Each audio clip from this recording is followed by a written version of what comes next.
I realized in post I forgot my 4th set of sit-ups. I can't skip shit. I expect to be the strongest, baby.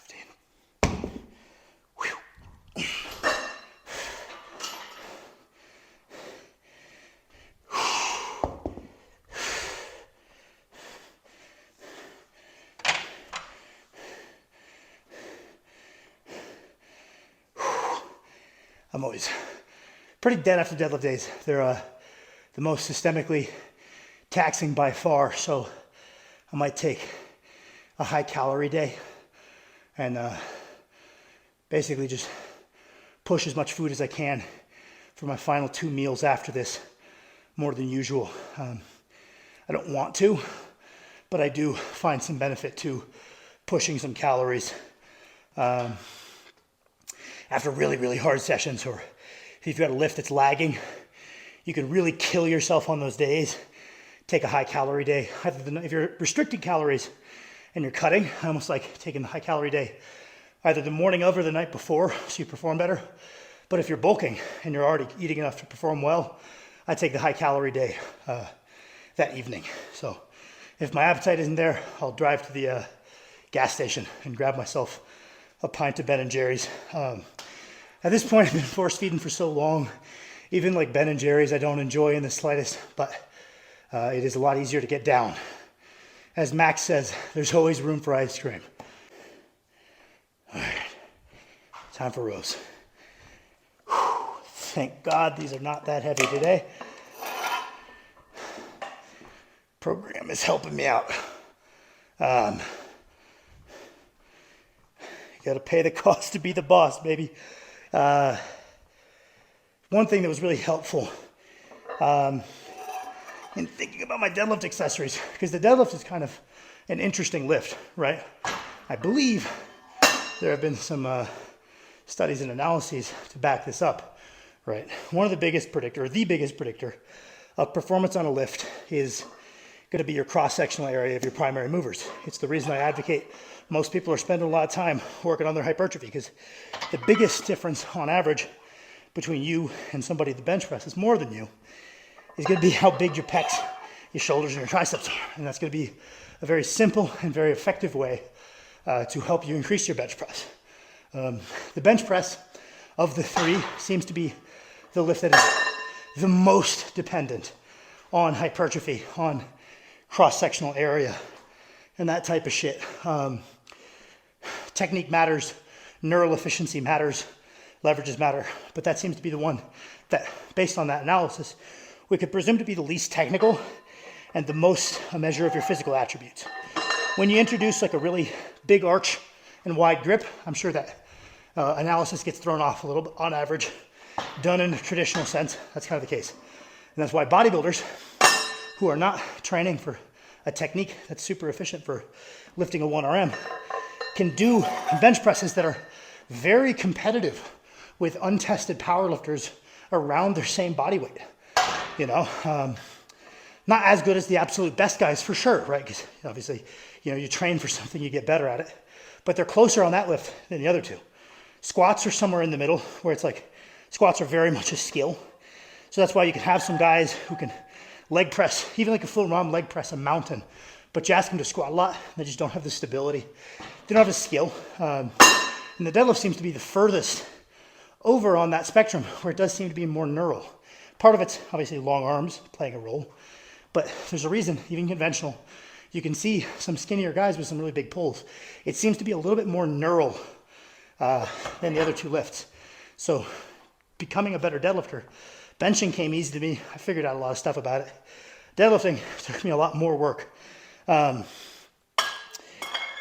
one shift in perspective that I had that I wanted to share with you guys, I was gonna make a dedicated video at some point, but fuck it. What's Paris say? Golden tidbits now or some shit. There's this video on Official Strongman by Gabe Penna. Gabe Penna is a very good strongman, and he's an even better deadlifter. It's by far his best event as a strongman, and it seems like he probably put a lot of his eggs in that basket, right? His training economy seems to be maybe unfavorably skewed towards deadlifting, when maybe a little bit more even of a split would help him competitively. That's just my conjecture as a worse strongman than him. But he's got a video on there to talk about how he approaches the deadlifting. And I absolutely loved the way he phrases it and the way he thinks about it, where he thinks of accessories like your specific training is what drives you stronger, and then your accessories on the deadlift, rather than, oh, this is a tricep accessory to get bigger triceps, as I have thought, it's to reinforce different positions of your deadlift, right? We row not to get the lats bigger, but to reinforce the upper back. If you have any issue with the upper back bowing forward as we initiate the pull, or the weight swinging forward, we do hip hinges to reinforce that core hinging mechanic if we're over relying on our spinal erectors as a primary movement. We do our abs to reinforce a different position, right? So I think he was talking about his favorite stuff, or like rows to reinforce the upper back positioning. Let's see. I believe he said reverse hypers to reinforce your lockout. Stiff legs, shrugs, and I forget what else he had.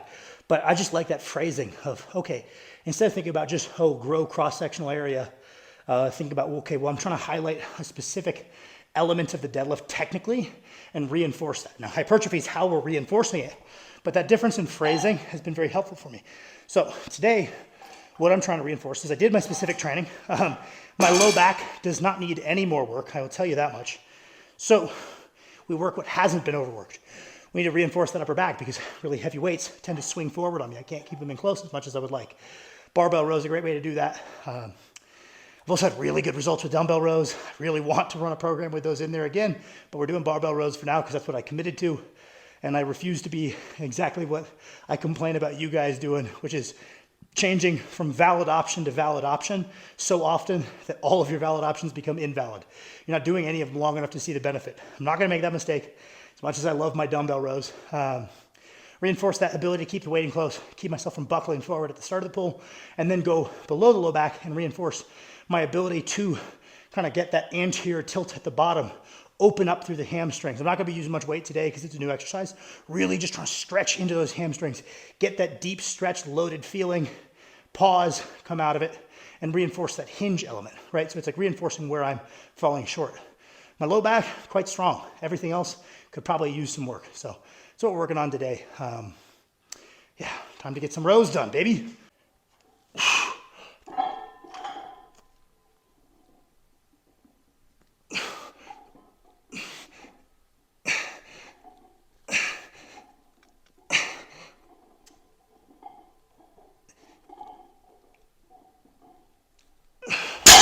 Only 245 on the rows today, pretty light. I've done a good bit of volume with 4 plates in the past, but I dropped the weight back and I'm working on not being the strongest rower possible, rowing in the way it's gonna do what I want to do to help my deadlift. I think sometimes in the off season, chasing being crazy strong at everything you do is a good way to build a base, but it's not necessarily the best way to be the best deadlifter. So today, what I'm working on, I shouldn't have strapped in, so now I can't show you.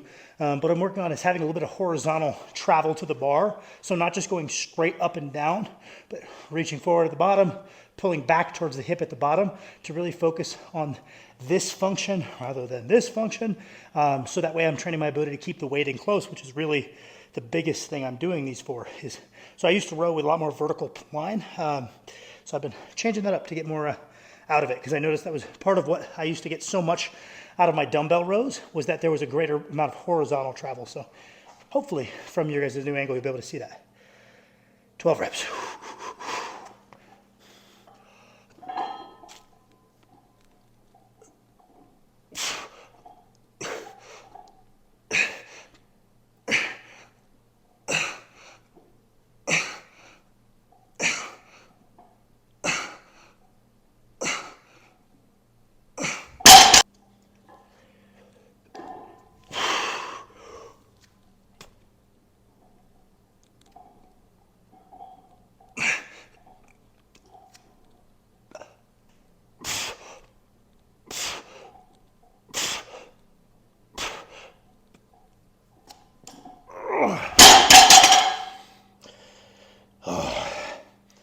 Progress is being made. My back is cramping now. Last set of rows. First session of this volume block, it was cramping after the first set of deadlifts. Getting better. Behind me, you can see the fancy new belt squat that Kirsten and Max and I pooled our money for. It's awesome. It's going to be a big bonus to my training. I want to make a video for you fellas that are interested in home gyms, kind of breaking down what I think matters, because no offense to anybody, I found a lot of the home gym type stuff on YouTube to be a little bit lackluster, because no offense to them. It's going to be pretty obvious some of the people I'm talking about, and it's not an insult to them. But it seems like a lot of the people that do equipment reviews are more like equipment enthusiasts than training enthusiasts. So they're appraising a piece based on its quality as a machine rather than as its utility for a piece for pursuing high-level performance or high-level development, because high-level performance and high-level development seems to be less of their interest. So I thought maybe I could give you guys a little bit of a different perspective, because I don't give a shit how it looks. I don't give a shit if the welds look good. If the welds hold up, I'm happy. If it's workable, I'm happy. I don't care if it's a little bit uncomfortable. If it gets the job done and it's cheap, I'm a big fan of it. If it gets the job done, it's expensive. I'm a medium fan of it. So a little bit more of like maybe a utilitarian view on someone who's maybe taking their training in a more specific direction. I'm trying not to be a dick about this. I'm sure you can tell, talking in circles a little bit, but I want to break down what I think is important. Lots of people have done a good job, but you can get training with just a rack, a barbell, and an adjustable bench. But let's say you get those and you're training pretty effectively. You don't need more. You could start training at home and your training can be damn effective. But then let's say we have money that we're putting aside. What would be our next purchases and in what order to supplement what parts of the body? Like, is the pressing muscles getting adequately developed with just the rack and the bar? Pulling muscles, your lower body, like posterior chain, quads, like which of these are we able to work pretty goddamn well and which maybe need some supplemental equipment? I definitely want to make a video about that because I got my own thoughts. I'm less anti-Titan than most, it seems. But the other thing I wanted to mention, because I'm right now, I'm stalling, I'm resting, so my back stops locking up so I can finish my workout, because I got some RDLs real quick, and then I got some glute ham raises, and that's my workout for the day, but I need my back to release, so we're sitting around for a second. The other thing I kind of been, toying with, because I've been thinking about, okay, well, how do I format these videos so they're enjoyable? I've got my training. My training is happening no matter what. Like I said at the beginning, and it's happening in the way I think is going to be the most conducive to me hitting my goals. But the videos are negotiable. And like I said, I do want to have a little bit more success on the channel. Maybe one day I can get Kirsten out of the rat race, So I've been thinking about it a little bit. And one thing that I thought was really interesting was, I'm sure everybody knows who Sam Sulek is. He's the man of the hour with the fastest growing channel and whatnot. Fucking everybody's favorite lifter, everybody's favorite person to make videos saying he's going to die from steroids. Everybody likes talking about him because he's very big right now. And obviously he got signed by Fouad at Hostile. And there was a video of Fouad talking to him. And I thought it was interesting because they were having a discussion. And Fouad was like, oh, do you make your videos to be like informational for other people? Or are you just saying, oh, this works for me? And Sam's gist was like, no, I'm making my videos saying this is what works for me. I'm not trying to make instructional videos. Sometimes I give tips, but I'm not trying to make informational content. And Fouad was pushing back and was like, well, whether you like it or not, it's informational content because a lot of people look to you for direction. And Sam was like, Sam didn't like that, obviously, a little bit. And like that was the kind of the complex dynamic. And I very much get where Sam is coming from on that, right? It's because when everything you say is taken for this lens of like, even if I'm just bullshitting, it's taken as informational content, or I'm an authority figure in some context, it makes the videos a lot more inorganic. It makes them a lot more sterile. Because to do a really good job, you got to pause and think, well, give some if-then statements. Make this really good, which makes it more high-quality information. But I do think it takes it down a peg in terms of entertainment value, because I can't just come in here and chop it up with you guys and make some jokes about different ways of training, because somebody's going to take that seriously and say, well, it's working for me. It was a joke, right? Because it's like everything you say is going to be construed as informational in some capacity, and it really kind of ruins the flow of the video being a little bit more organic, making jokes and, just kicking it a little bit. And so I get where he's coming from there, but Foad's right. Like, a lot of people do look for him for advice, right? A lot of people do copy what Sam does, and there's probably there are inefficiencies to what he does. I don't think I'm saying anything groundbreaking there. But yeah, no, it's interesting. I totally get the hang up there, right? Like, there's a reason that like the Trend Twins have a massive channel, because they're like, fuck no. Even our informational stuff isn't informational. It's intended to be entertainment, right? They're playing it up a little bit, obviously, and it's to me, I think it's kind of funny.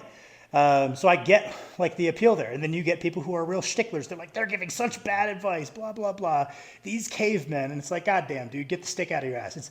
It's supposed to be good entertainment and fun. It's not supposed to be taken that serious, right? Like some of the comments on when Dr. Mike broke down their workout were like, God, these are like the biggest influencers. I have no hope for our generation. It's like, dude, calm down. Like, it's not that serious, you know? Like, you don't need to get up on your high horse because you're more intellectual than the Trend Twins. I don't know. That was like goofy, right? So I get like there's a lot of appeal to avoiding becoming viewed as an informational resource because it gives you more freedom in the videos. And I've definitely felt at times that lack of freedom, right? I don't talk like I talk to you guys in real life a lot of the time at the gym because I'm fucking around a little bit more. I'll say, I think, oh yeah, this is fucking trash training program. This is trash. And I'm not attaching all these if-then scenarios and, hey, this could be done well, because nobody's recording me and nobody's going to be mad at me in the comments. So that's probably something I'm going to work on for the just the fun of my videos. Try to get my skin a little thicker. Problem with never going outside, all of my social interaction happens through my YouTube page. So when somebody says I'm an idiot, I take it a little personal because that's all I've heard about the analysis of myself in the past week, because I haven't been to the grocery store yet this week, haven't left the house really. So that's all I got to go off of is somebody in the comments saying I'm an idiot because I don't believe in one set per week. All right, let's get into hamstring training though. All right, I know you guys are not going to be able to see jack shit with the belt squat parked in the corner. I could open the garage door and get a pretty good angle so you can see my technique and my positions if I put the camera outside, but I am not going to do that shit. I am not letting my neighbors see me filming myself. I would very much not like to do that. So you're getting a terrible angle. You can use your imagination for what my technique really actually looks like over here.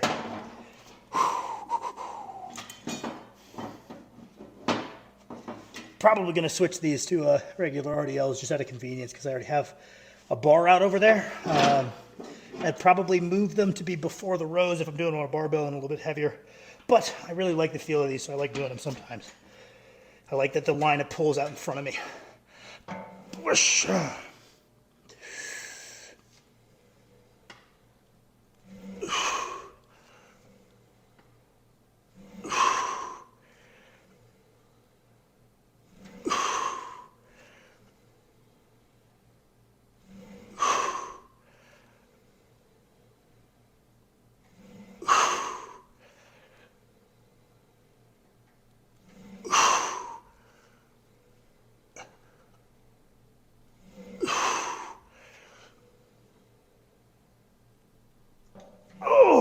Fuck.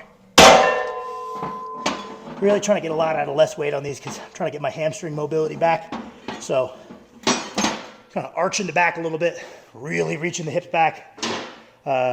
Lines pulling forward a little bit, which makes it really easy to kind of feel my hamstrings, a little bit less in my low back compared to the straight down pull of a regular bar. Doing a quick pause at the bottom, making sure I'm feeling, when I'm pausing at the bottom, all of that weight is suspended from my hamstrings, not feeling like it's hanging from my lower back. Obviously it is hanging from my lower back, but feeling like it's my hamstrings. That was good. We'll go up a little bit. Okay, my camera's getting close to dead, so I might miss my glute ham raises at the end. I just have 30 total reps done in as little, oh shit, that might be making noise. Done in as little time as possible. The beta alanine itches always have me moving my hat around. I probably gotta break that habit if I've got the mic on my head. Resting up, I've got 2 sets of these and then 30 reps of glute ham raises. I'll make it as far as my phone can make it. The mic has a little thing that plugs into the phone, so I can't charge it at the same time. You have my word. Pinky promise, I don't skip stuff. I like to think I would not be where I am if I was skipping exercises. honestly to my detriment. There's times I should probably shut down sessions and I know it deep down that I've done enough productive work and anything more is unproductive, but I'm so deep down this rabbit hole of never skip anything, always show up, never take time off, because that's what's gonna make you successful. I'm so deep down it that I won't even do that when I should, but I got my pinky promise everything's getting done today. I love exercises with a really deep stretch on the hamstrings. I don't do them that much because I just find there's probably some more specific things I can do for my deadlift. But when I have space and the energy, I really like deep hamstring stretch exercises like deep RDLs and Smith machine RDLs I did last week just for fun at the gym, off the belt squat, dumbbells. I really like that feeling of training volume in the hamstrings from that real steep stretch position. Feeling like I'm training to get jacked and flexible through my lower body is just a good feeling. I like that big range of motion stuff. And also, one of the guys I used to coach, take a lot of pride in my coaching, but I try not to like brag about it because I don't want to come off like an ass on the channel. But including myself, I coach 4 guys right now with an 800 pull, probably 8 over 700 right now, something like that. And there was this guy I coached in the past who, it seems like he really likes bodybuilding training more, but if he had stuck with it, man, the guy could have been a world beater. Really, really, I've got some darn good genetics on me, but I've definitely coached people who have even more of a propensity for being strong, and this guy he had it. And he was a bodybuilder, very big guy, untested guy. And he was a bodybuilder that took a lot of pride in having crazy wheels. His legs were huge. He would do a lot of squatting. He would do a lot of hamstring curls and also a lot of really deep hamstring stuff. And that was part of that's part of why my legs are so big is because I'm constantly doing deep stretch hamstring work. Whether he did cable machine RDLs, belt squat RDLs, he would do all of these things where he could really load into this crazy stretch. And he didn't really train for powerlifting prior. He had mostly been focused on bodybuilding. Obviously, you want to be a strong bodybuilder because it's fun. But when he switched over to powerlifting, this basis of heavy but really big range of motion bodybuilding training he'd been doing, he had a beautiful squat right away because his mobility was awesome. It looked really pretty. But the part he went crazy on was his deadlift excelled so quickly because he had such a strong hip hinge and such good mobility through his hamstrings, and they were so developed, as well as having a big upper back from bodybuilding. Lots of guys who have come from bodybuilding that I've coached took to the bench press, took to the squat, didn't take to the deadlift. This guy took the deadlift like a fish to water. It was crazy. He got up towards 770 in less than 6 months of working on it. Could have easily been an 800 plus puller. And I always noticed that because I was like, that's the big difference between him.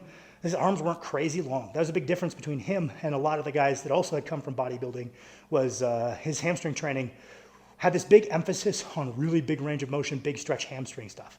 And so I've always been that's why he took to the deadlift so quickly, was just how good of a hip hinge he had. So I've always tried to emulate that a little bit as a guy who maybe had a little bit of an underdeveloped hip hinge, maybe copy some of his shit in my accessories, right? I've learned from plenty of the guys I coach because I've coached guys who are stronger than me on a given lift. Nobody's out-totaled me yet.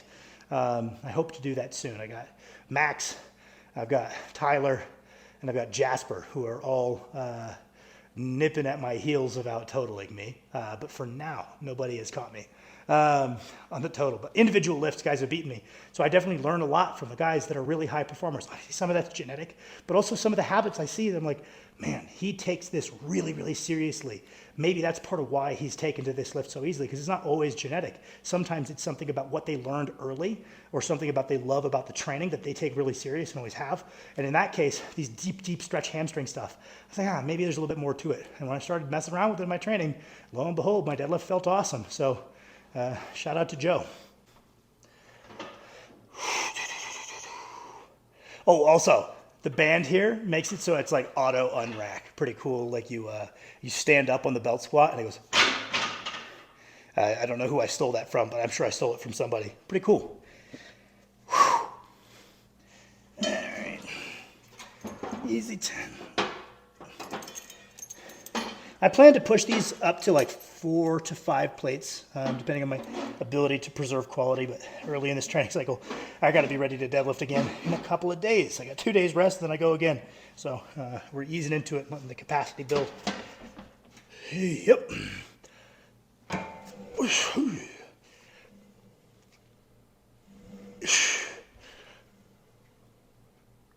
Oh, the stretch feels so good.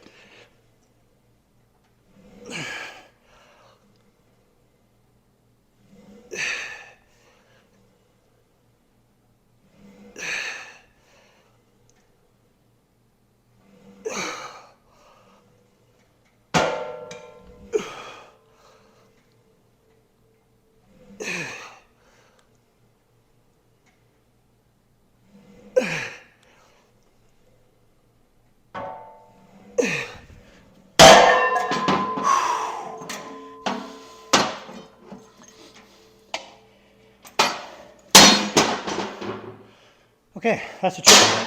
Fuck. All right, that's a tricky one. Moving really easy, but by the end I was losing my hamstrings a little bit. So maybe we'll drop down for the third one.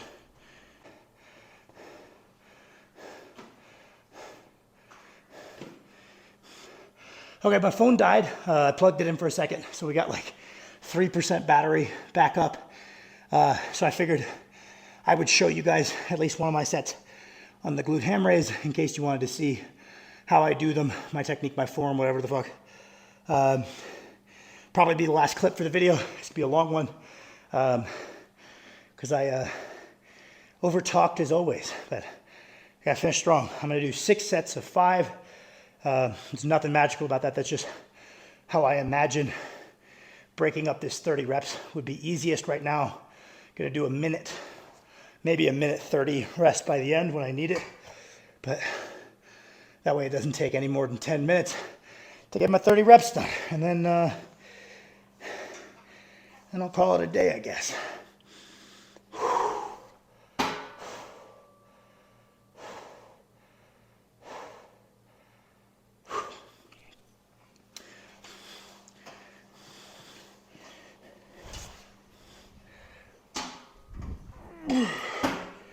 Hi, buddy.